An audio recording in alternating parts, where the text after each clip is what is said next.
Recyclico, making lithium-ion last forever.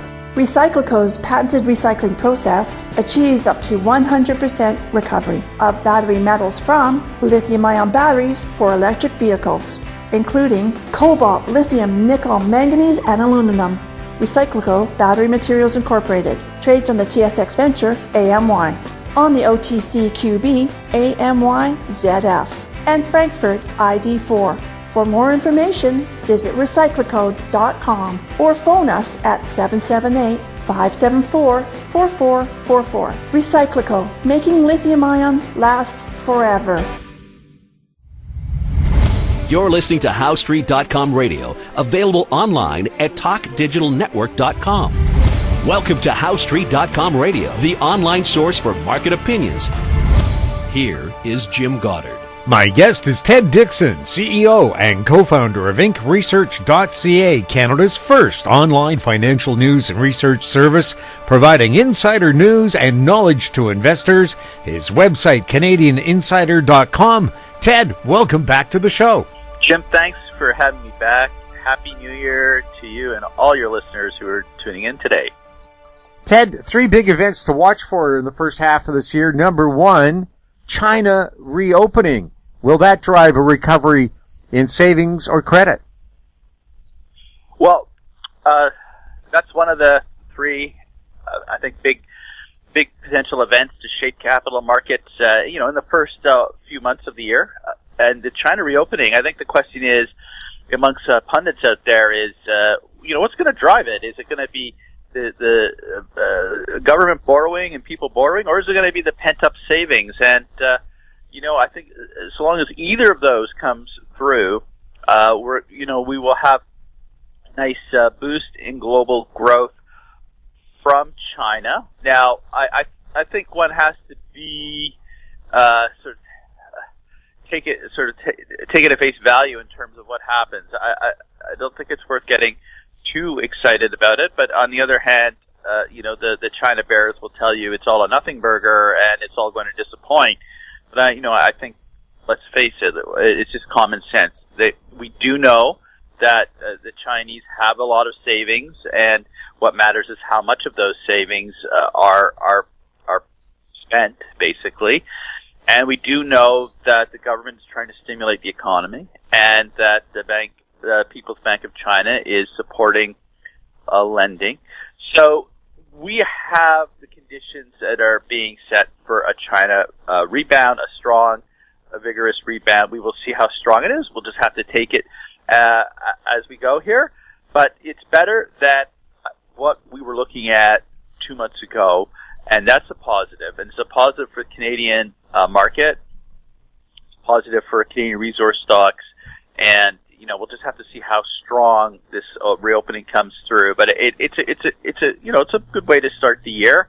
And there's a lot of gloom out there. I never it never ceases to amaze me how much negative sentiment will beget more negative sentiment. And what we're seeing, of course, in the media is this fixation on the S&P 500 and the NASDAQ, and you think the whole world spins around it. Well, in fact, the capital markets did spin around the U.S. market last decade. So I guess, in terms of people, anchored in the past, that makes sense. But one has to look forward, and after a big decade of massive outperformance, thanks to a combination of Ben Bernanke money printing, and yes, he did print money.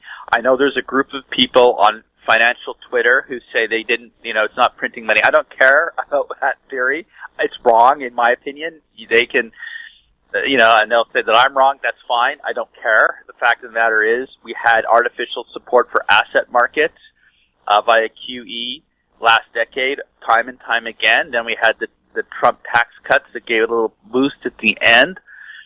But, this is a different ballgame now. We have now industrial policy by Biden. We have a Fed that's having to come to grips with its serial policy errors that really, the Bernanke really got the ball rolling last decade, and Jerome Powell kind of put the cherry on top with, classifying inflation as transitory.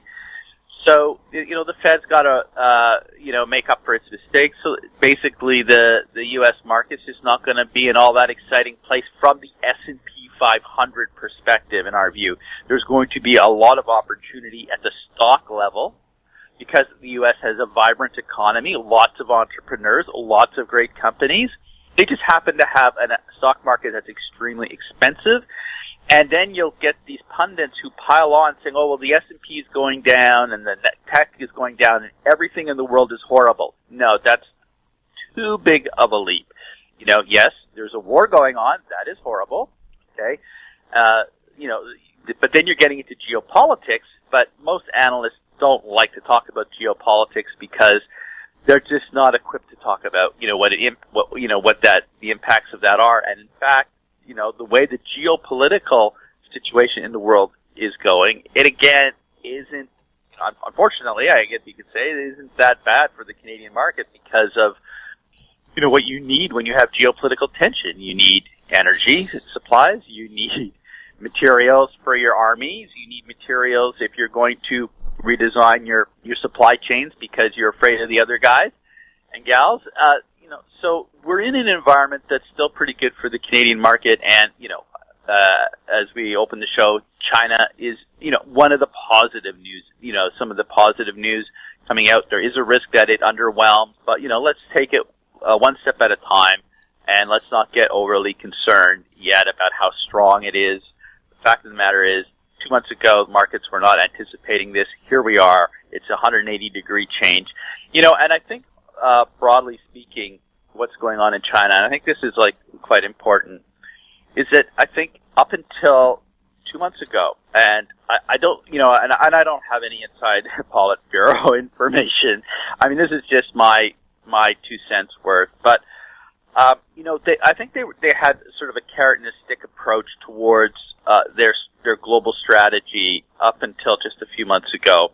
And that was, the stick was, we're going to build our military and we're going to basically take a very aggressive posture in the world, diplomatically and militarily.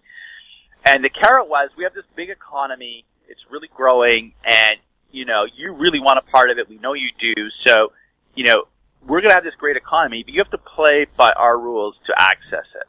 Okay. Unfortunately for the Chinese, that strategy stopped working partly because of COVID, and their COVID zero weakened their economy substantially, and partly because of their demographics. Last year, their population fell for the first time since Mao. I think there's been a rethink in China, and the China Perma bears, basically have right off the Chinese Communist Party as doomed. Well, they've been around for a while, and I would give them a bit more respect than that. And I think what it looks like to me is that they've pivoted. Everyone's talking about the Fed pivot. Forget the Fed pivot. Forget the Fed. The Fed is going to be just playing it by ear like the rest of us, depending on how the economy's going.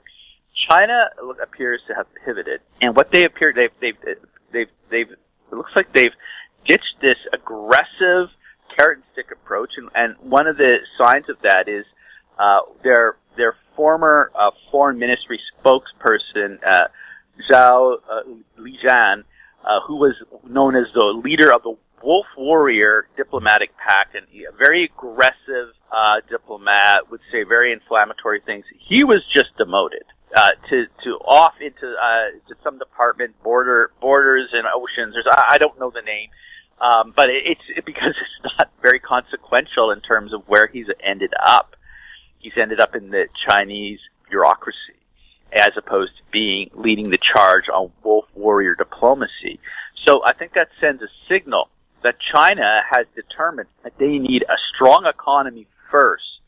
So I think they're taking a page out of the book of Japan, post-war Japan, where Japan decided, look, we lost the war, our economy has, is in a mess. We have to rebuild our economy, and that is how we will regain stature in the world. And that was the Japanese approach post-World War II. And so I think, we're getting a similar pivot in China. Now, whether they're successful or not is another issue. But I expect to see very pro-growth policies. This is a complete 180 from the consensus in October when the whole Western media was just doing cartwheels about some, situation in the party Congress, chairman, the chairman for life narrative. Look, the Communist Party is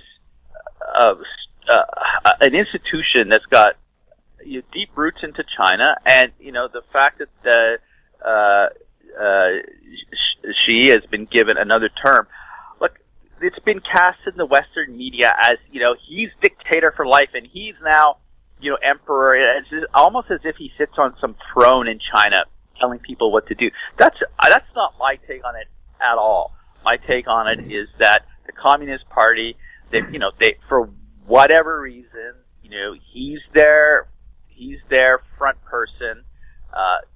He's the one who can bring stability to the organization, and they made a major pivot on COVID-0, and he has to wear it. But that's his role as the chairman. So I think you have to give China. I don't want to say credit. I mean, you have to give them acknowledgement that they've done a major pivot and that they're looking at trying to boost their economic growth. And whether they're successful or not will impact the Canadian market a lot. And so, in one sense, we have to wish them well, right? We have to hope that this works out for them, and why not? And let's hope that the wolf warrior diplomacy is also, a thing of the past. But, they have their own geopolitical interests. They will continue to pursue those, but I think they want to pursue it from a perspective of economic strength. And I think that's going to be their priority in 2023. If economics are the priority, then that would probably lessen the threat of an invasion of Taiwan/Taipei, wouldn't it? One cruise missile is $1 million. One tank is $3 to $7 million. You lose just a few of those, it's an economic loss. And yes. Yeah. Yes, I'm glad you brought that up because I mentioned that I think COVID was one thing that forced them to pivot because of the economic weakness. But I also think that the Russia-Ukraine war also probably had something to do with that calculus. Now, I don't want to say that the Russians were set up as sort of the test case here because I don't know that. But whatever the circumstances surrounding Russia-China's relationship before the war and how that played out, the fact of the matter is China has seen what has gone on between Russia and Ukraine. Like you said, it's turned out to be a very costly war. I think the assumptions were that the West wouldn't respond as strong based off of, the assumptions from Afghanistan. But the problem, I guess, with that thinking was that, the West would respond to Ukraine like they did to Afghanistan. The problem is that Ukraine is right next door to Poland, and the stakes are much higher than they were in Afghanistan. And so we've seen the West respond vigorously, and the same would go for Taiwan because it is so close to Japan. So, I think that's been part of the calculus that we've seen the pivot as well, Jim. I think that the Russia-Ukraine war also was a reality check on that previous strategy the Chinese may have had. Well, Sweden was neutral during the Second World War, but the war in Ukraine has caused them to end their neutrality.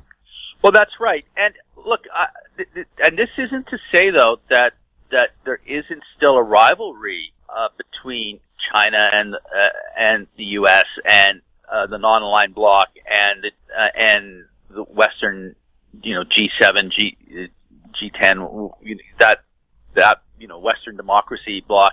I think there is. It's going to form into a different type of competition.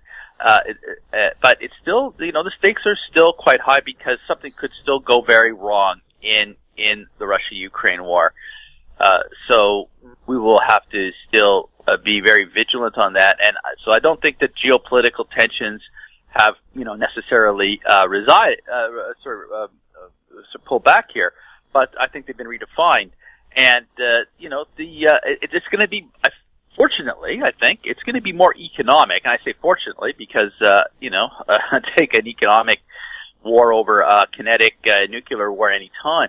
But that rivalry is going to continue. So we're going to continue to see, I think, trade blocks form, currency blocks form. I think you're going to want the Chinese are going to want to, build out the renminbi or some type of alternative, maybe either renminbi base or a basket of currencies to compete with the U.S. dollar. But I think they've realized they have to do this from a position of economic strength. It's no good, to try and forge your currency as a major player on the world stage if your economy's shrinking, right? Along with your population.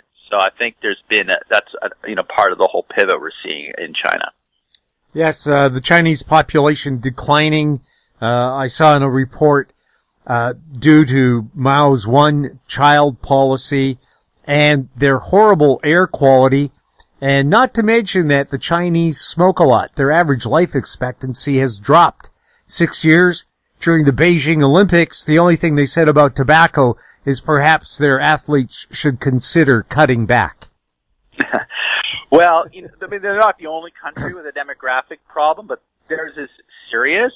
And we'll have to see how they try and tackle that. It's a tough one. Korea has a similar problem.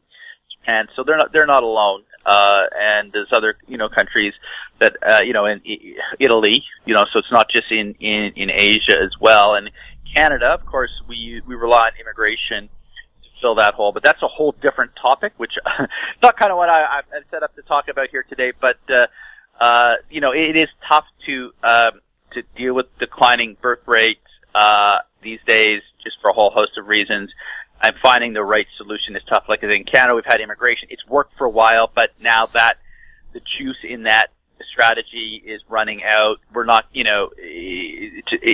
we're not generating enough wealth in Canada to support we're generating more growth, but per capita, we're not generating extra growth per capita. So unfortunately, we have immigrants that come to Canada and they're kind of coming onto a treadmill now, whereas before you come to Canada to get ahead. Unfortunately, in Canada, we're all on this sort of treadmill where growth is per capita is not expanding.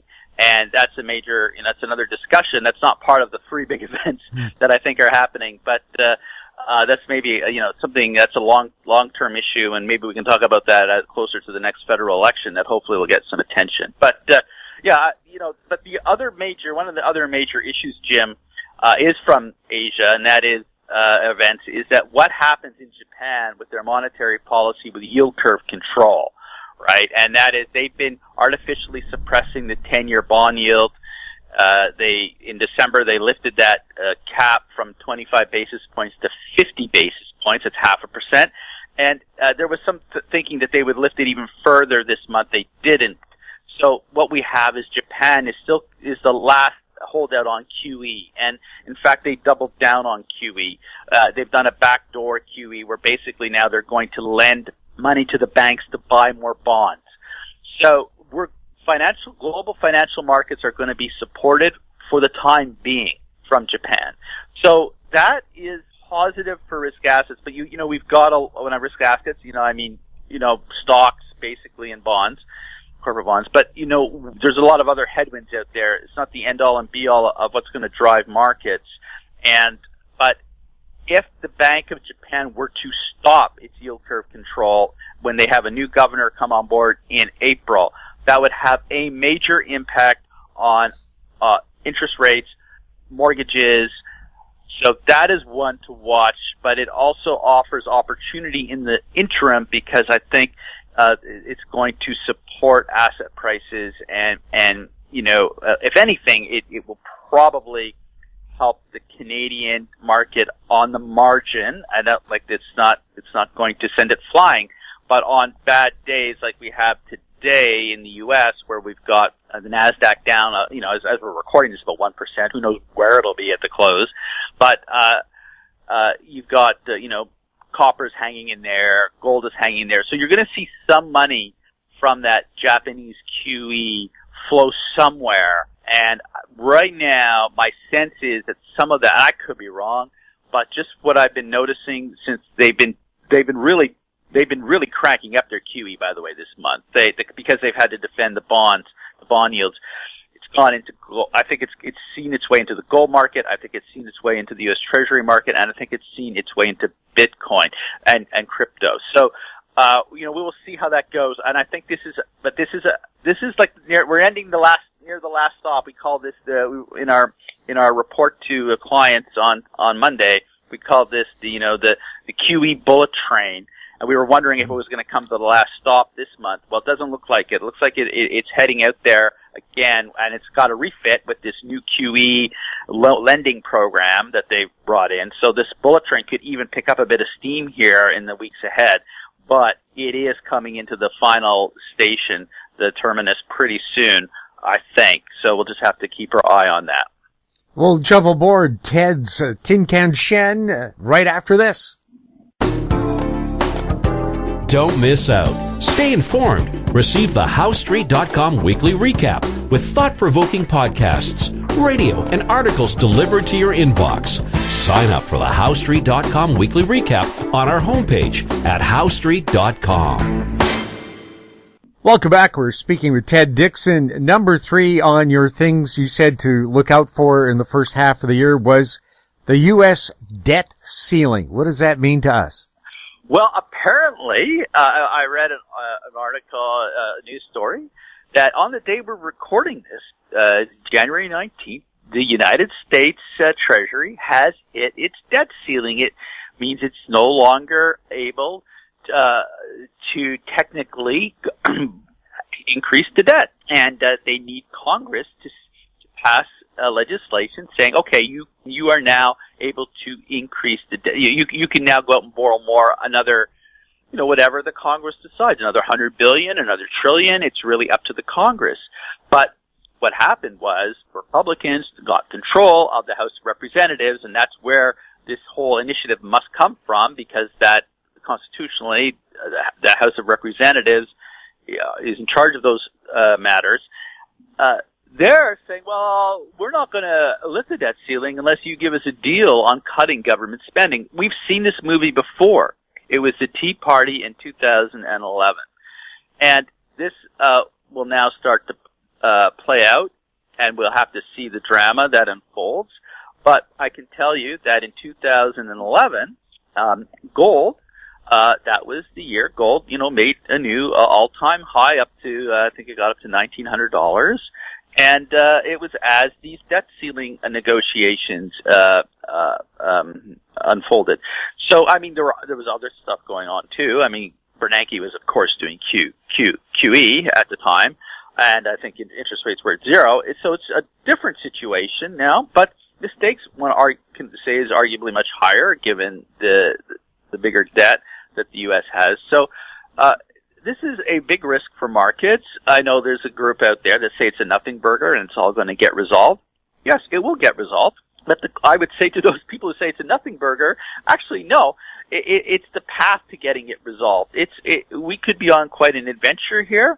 Well, maybe it will be a boring walk down the street, and nothing new, and it'll just be the same old.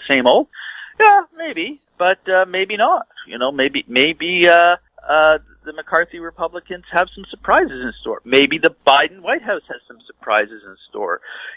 These are politicians who are calculating in their own interests what to do, and the markets are going to be, basically pulled along for the ride, whether they want it or not. So is it a ride down your street, or is it a ride into some, dark corner of town where, you wouldn't normally want to take your kids to? So it's, we will see. But gold did very well during the last debt ceiling crisis. Will it do as well? Will it make new all-time highs? I'm not predicting that, but I would suggest that until it gets resolved, gold dips will likely be bought by institutional players, just because the longer this takes to resolve, the bigger the risks are, and so we'll have to see. And the problem with also getting it resolved is, well, how is it resolved? So again, this crowd that say it's a nothing burger, it's not. It's a nothing burger if the Republican Congress says, okay, yeah, here, okay, we decided, here you go, the Republican House, here you go, here's your debt ceiling, another $1 trillion. Then it's a nothing burger. But I'm willing to bet that that's not how it's going to play out. I'm willing to bet that there's going to be some pretty intense negotiations, and part of those negotiations are going to involve spending cuts, which will not be market friendly, okay? And because the U.S. economy, a good chunk of it is driven by government spending, Social Security payments, and the like. So, we have to see what starts to take shape here, and I gotta say, right, that the deal that the Tea Party and Obama cut back in 2011, it was terrible for the Canadian market. It was absolutely horrendous because basically they cut spending, they put a lid on. Basically, they put a lid on U.S. growth because it didn't come with any tax cuts. It just came with cuts and spending cuts. And so we were in this kind of lousy growth environment where there was no policy spark to get the economy going because the Obama White House wasn't really into that sort of stuff. And you had government cutbacks, and you had Bernanke keeping interest rates low, so everyone just piled into FANG, right? That was the FANG decade, because there was nowhere else to go. It was the FANG-TINA, right? Well, that is not the case. I do not believe it's going to play out that way this time because there is a war going on. They cannot cut the defense very much. There is the Inflation Reduction Act, the infrastructure bill, which have already been passed. There is no way the Obama administration is going to roll those back.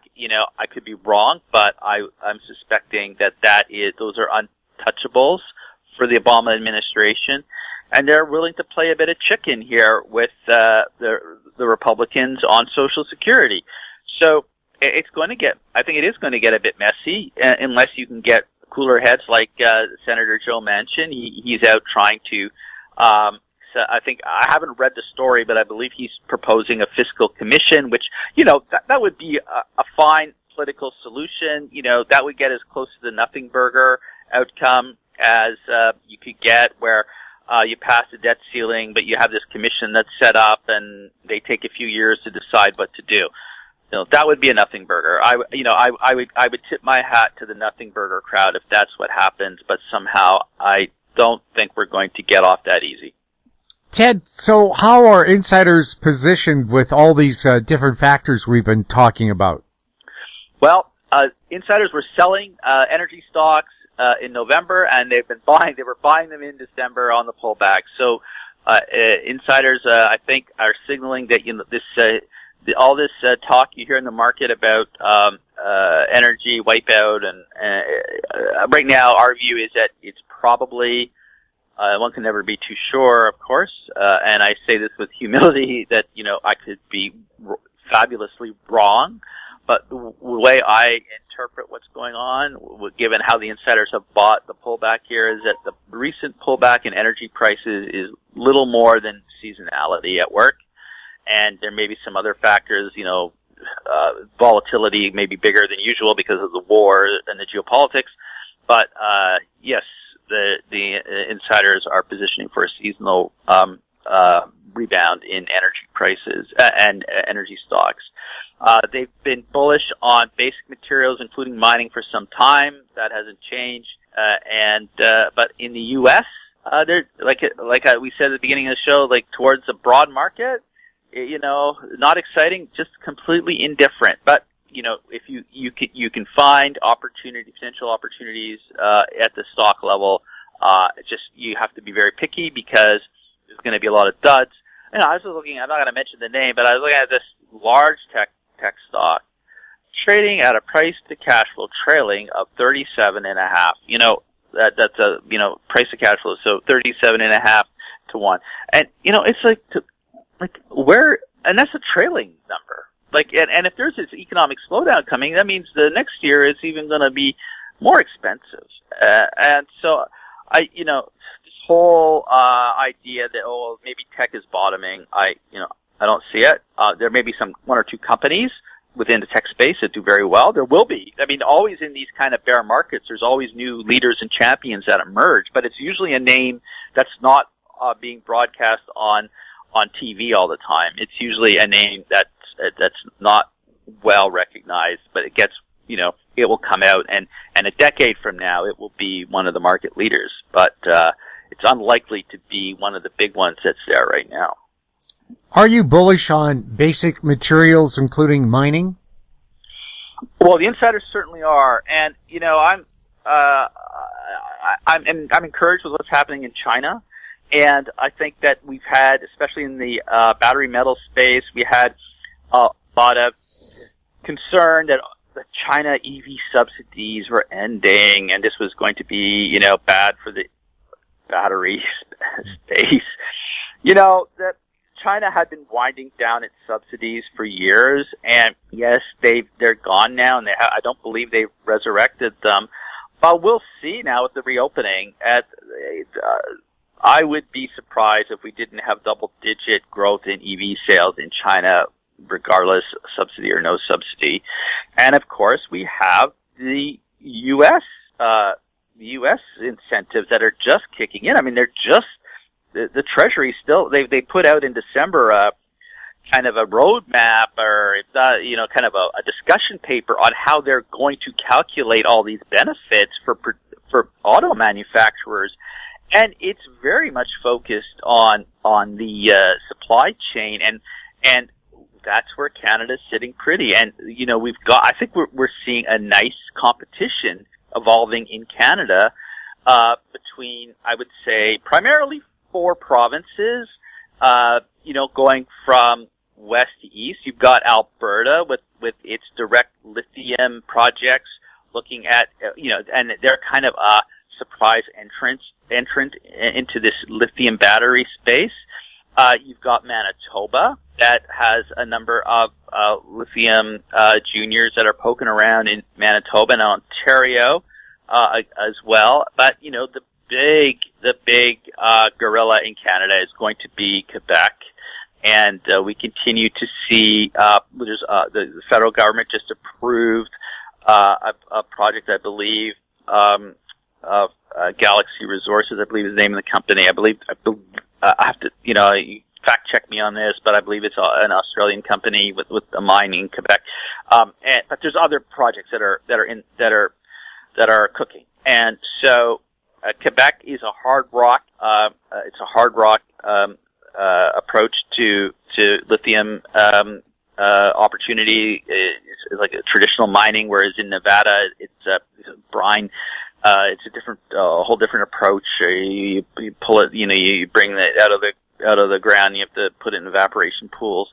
And as I said, Alberta's got a different approach. It's brine, but they like one company is actually using old oil wells to pump it out. There's a lot of opportunity, and I think this pullback in lithium in China, the lithium prices have come off. That it's a potential opportunity. But mining's very tough. You got to have a diversified approach. There's always disappointments in this industry, as I'm sure your listeners who are familiar with the mining space know all too well. And I mean, look, we just had Barrick Gold. They're big. I don't mind talking about them because they're big major, but you know, they missed their own production guidance in gold, and I believe so I mean, even your big senior producers can disappoint. And so my point is that, you know, mining's very risky.